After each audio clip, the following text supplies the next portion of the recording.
দেশে হামে আক্রান্ত হয়ে মৃত্যুর সংখ্যা কমতে শুরু করেছে। স্বাস্থ্য অধিদপ্তরের সর্বশেষ 14 দিনের তথ্য বিশ্লেষণে দেখা গেছে, মে মাসের শেষ সপ্তাহের তুলনায় জুনের প্রথম সপ্তাহে মৃত্যু প্রায় অর্ধেকে নেমে এসেছে। তবে আক্রান্তের সংখ্যা এখন উল্লেখযোগ্যভাবে কমেনি, বরং মে মাসের শেষ সপ্তাহের তুলনায় কিছুটা বেড়েছে হামে আক্রান্ত ও উপসর্গযুক্ত রোগীর সংখ্যা।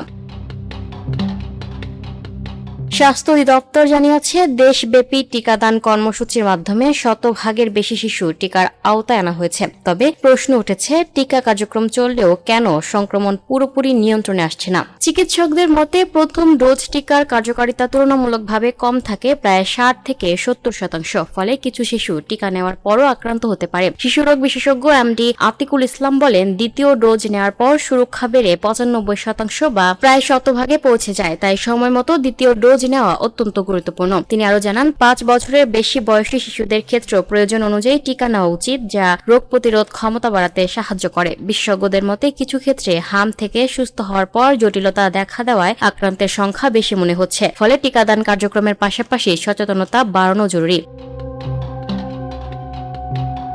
Lucky Akhtar, up to date news, Dhaka.